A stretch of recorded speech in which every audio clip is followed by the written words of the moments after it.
সুপ্ৰভাত Prag news ডিজিটেলৰ সমূহ দৰ্শকক স্বাগতম জনাই আৰম্ভ কৰিবলৈ লৈছো প্ৰাগ ডিজিটেলৰ বিশেষ অনুষ্ঠান জীৱন মাধুৰী।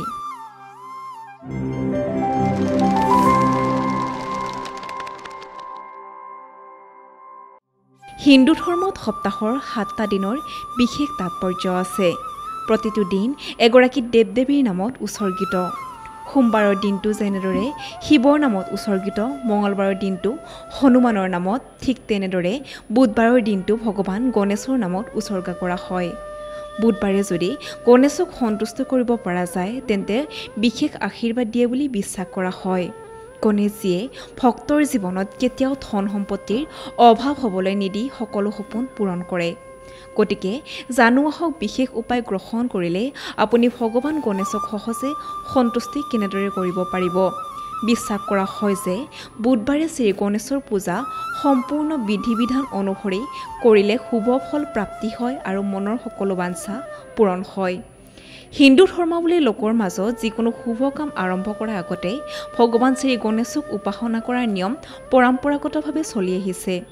ইয়াৰ বাহিৰেও এই নিয়মবোৰ মানি চলিব যিবোৰ বুধবাৰৰ দিনটোত একেবাৰে নিৰ্ধাৰণ কৰা হৈছে। জ্যোতিষত এনে কিছুমান কামৰ বিষয়ে কোৱা হৈছে যিবোৰ বুধবাৰে একেবাৰে কৰা উচিত নহয়, কাৰণ এইবোৰ কৰি এজন ব্যক্তিৰ ধনৰ ক্ষতিৰ সন্মুখীন হ'বলগীয়া হ'ব পাৰে। এই কামসমূহ কি কি জানো আহক আজিৰ প্ৰতিবেদনৰ জৰিয়তে। কোলা কাপোৰ পিন্ধিব নালাগে। ধৰ্মীয় গ্ৰন্থ আৰু জ্যোতিষ বিজ্ঞানৰ মতে বুধবাৰে কোলা কাপোৰ পিন্ধিব নালাগে। ইয়াৰ উপৰিও বিবাহিত মহিলাসকলেও বুধবাৰে কোলা কাপোৰৰ সৈতে কোলা অলংকাৰ পিন্ধিব নালাগে। এইটো কৰি বিবাহিত জীৱনত সমস্যাৰ সন্মুখীন হ'বলগীয়া হ'ব পাৰে। টকাৰ লেনদেনক কোৱা হয় যে বুধবাৰে ধন ঋণ দিয়াৰ পৰা বিৰত থাকিব লাগে।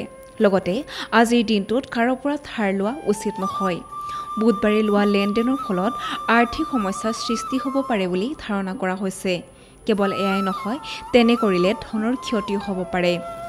পশ্চিম দিশত যাত্ৰা কৰাৰ পৰা বিৰত থাকক। জ্যোতিষ বিজ্ঞানৰ মতে বুধবাৰে পশ্চিম দিশৰ যাত্ৰা কৰাটো পৰিহাৰ কৰিব লাগে, কাৰণ বুধবাৰে এই দিশত কিছু অশুভ সংকেত দেখা যায়। ইয়াৰ বাবে ব্যক্তিজনৰ ক্ষতি হ'ব পাৰে। তিক্ত কথা নক'ব।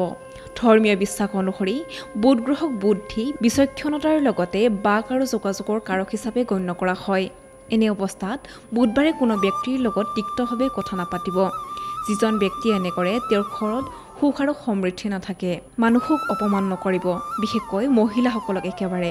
মহিলাক বা ছোৱালীক কেতিয়াও অপমান কৰা উচিত নহয়, কিন্তু বুধবাৰে কোনো মহিলাক বা ছোৱালীক ভুলতো অপমান নকৰিবলৈ বিশেষ সাৱধানতা অৱলম্বন কৰক।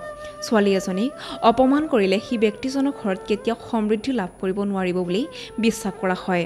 একে সময়তে মাতৃ লক্ষ্মী খঙত গুচি যাব পাৰে।